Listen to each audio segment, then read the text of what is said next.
Secretary Linda McMahon on this, who joins us now, along with Riley Gaines, former NCAA swimmer and OutKick contributor. She also previously competed against Leah Thomas, that trans swimmer.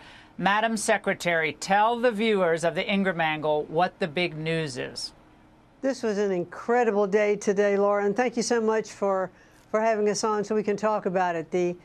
Thanks to President Trump and the Trump administration, what he campaigned on, what he actually signed an executive order on, which was that men will not be able to compete in women's sports, was acknowledged by the University of Pennsylvania.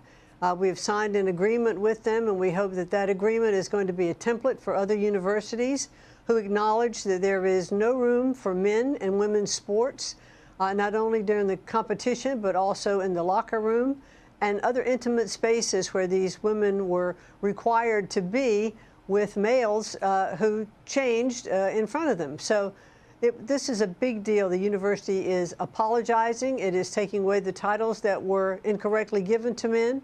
It has stated that it will not have anything on its website other than the fact that they are complying, with Title IX. We are just very pleased with the outcome that we had today. It's an utter triumph for President Trump and for the administration, but mostly for the women and girls who will come behind the Riley Gaines and the Paula Scanlons and others. And they've really laid the groundwork for them to be successful. And the star of the hour really is Riley. And I know she's on for you to ask about that. Now, Riley, you have been a champion on this issue. You received an enormous amount of flack and criticism, some of it really vicious over the years. But you knew you were right, and President Trump and Secretary McMahon helped along the way. Without them, this would not have happened, obviously. Your reaction tonight, historic news from UPenn.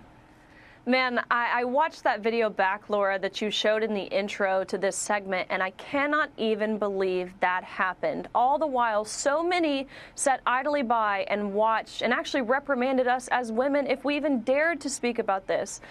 To say that I, of course, am grateful for Secretary McMahon, for President Trump, for even Attorney General Bondi. She's been fantastic at the Department of Justice on this issue is an understatement.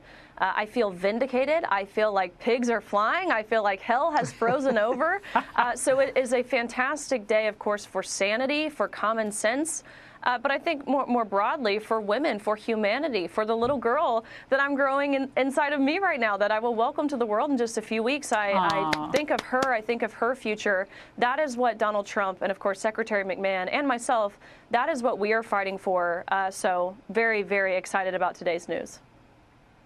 That's right. I forgot, Riley, that you're about to have a baby. This is like great news, all around great news. And I love days like this.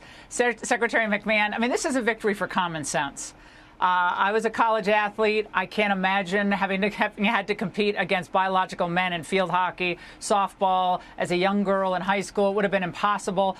But there are a lot of young women who really suffered through this. They suffered having to put their championships on hold or their medals on hold, and we're not going to forget them either. No, definitely not. It's just patently unfair. And when you started by saying, Laura, that it flies in the face of common sense, it absolutely does. I mean, how can these young women be denied their opportunity for scholarships, for medals? And just they have to be able to enter into these sports and to feel safe.